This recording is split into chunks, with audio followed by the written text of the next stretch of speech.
Oh, I just popped my ears. Hi everyone, welcome back. It's June Pixie, and you can shorten that however you'd like. I actually decided to sit down and make a YouTube video instead of just pretending to forget about my account. Wow, shocker, I know. Recently, I was looking through my old Procreate and I found my old art of two OCs from 2022 that I needed to redraw. This art isn't from 2022, it's from 2025, but oh my god, it is horrendous, and I knew that I desperately needed to give these OCs a refresh. And without further ado, let's talk about these OCs. Also, quick side note before I start, I am currently battling illness and my voice sounds like really bad, so please don't mind that. The first character I'm drawing is named Femi Campbell. Her name was originally Finnegan or just Finn, and he was originally a man, but I decided that when I was sketching his face that he looked very feminine, and I went to my friend to tell her about my OCs, and I just could not get the idea of a Yuri Fool storyline. So Finnegan became Femi, and I love her dearly. For a little bit of context, Femi is a 19-year-old high school student who is the smartest person in her class. She never, ever goes to class, but she literally doesn't need to because she does all of the work in advance. To get a little more context, this universe is called Poltergeist in Progress. Originally, it was called Poltergeist in Pearlshaw, but I really hated the name Pearlshaw, and I decided to just say Progress, like work in progress. But I actually really like Poltergeist in Progress. I think it fits. In order to understand Femi, you also have to understand a little bit about the world. So, the world of Pip has these things called spirit. Spirit is basically the made up, spirit of everyone and everything that has ever been put emotion behind it. It's kind of like Gachiakata in a way, where they love and take care of something and all of a sudden it becomes a jinky or a special instrument. That is the best way to explain what spirit is. Spirit is the collection of emotion around someone or something. Most spirit stays pretty much dormant, but it can become very helpful, but it can also become harmful. And that is what it's done in Sydney's case.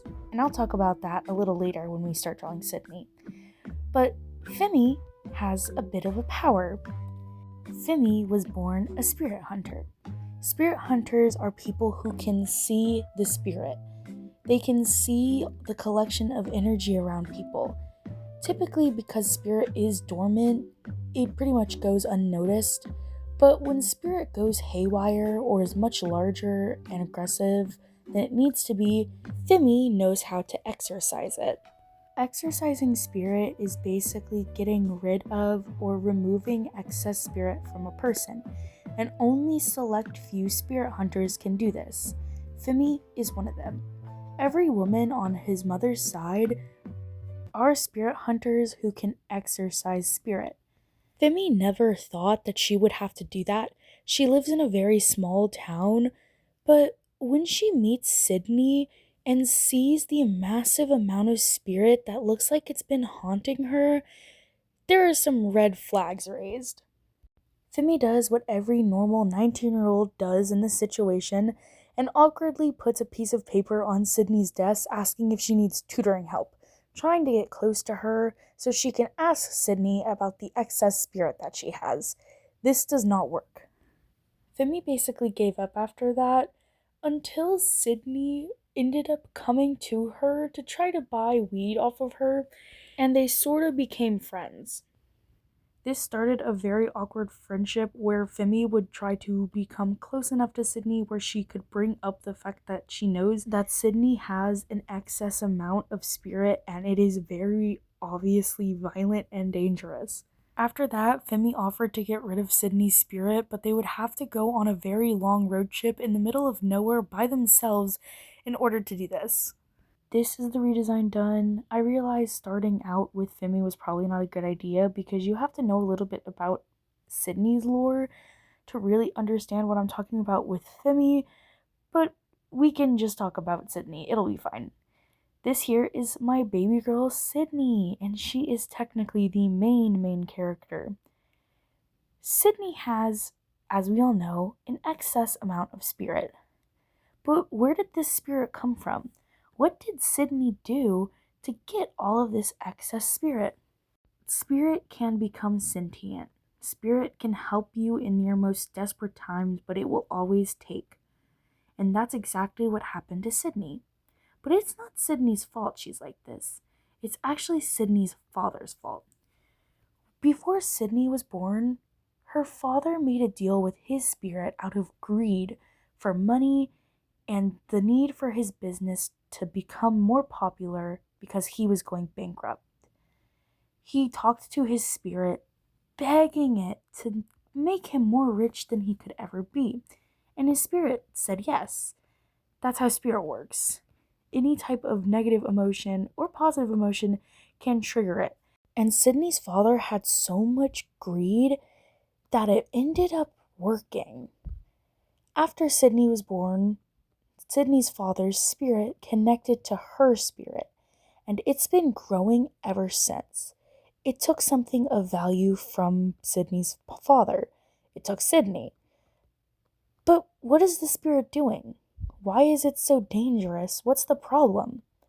The problem is the spirit is becoming bloodthirsty, and it's starting to take control of Sydney. It's becoming sentient in Sydney, basically making her extremely violent and, well, bloodthirsty. Now, as she's younger, this isn't a problem. Her spirit is very young and very little, so it can't really take over her that well. But it grows with her as she grows. And Sydney is now almost 18. So you can imagine the amount of spirit that Sydney has is overflowing. Sydney knows this is a problem, and she realizes that she's probably going to end up hurting someone, and it's probably going to put her in jail. But the thing about Sydney is that she's a popular girl. She doesn't do anything illegal or bad, so she's never drank, she's never gotten high, she's never done anything. But she knows the time is coming and she needs to do something to let off a little steam. So she finds Femi. Now, Femi lives with her grandpa because Femi's parents unfortunately both died in a car accident. But Femi's grandpa is an absolute banger grandpa and allows Femi to smoke as long as she's doing it correctly and doesn't get caught.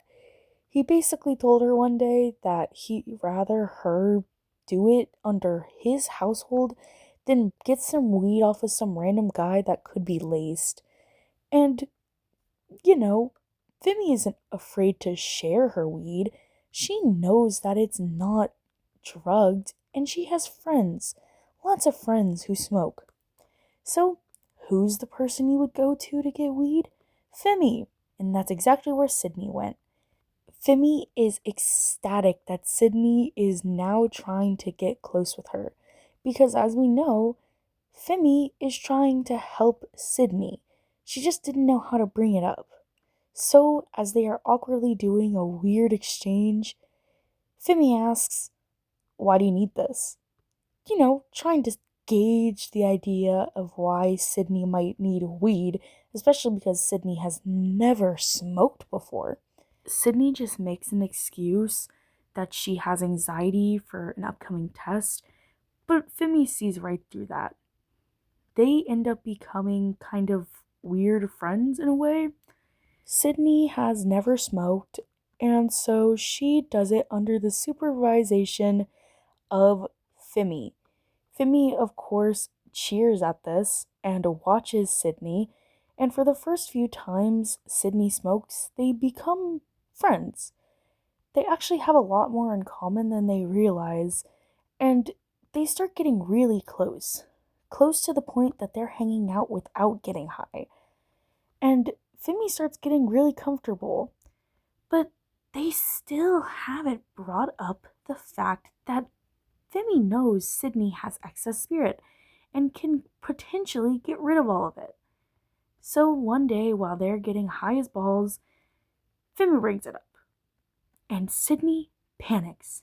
Sydney denies all claims and tries to convince Femi that she has no idea what she's talking about. But it's no use because Femi can see it. So Femi yells at her and says, "Dude, I can literally see your spirit and I can help get rid of it." And Sydney just kind of looks at her dumbfounded and gets immediately offended that Femi waited this long to tell her.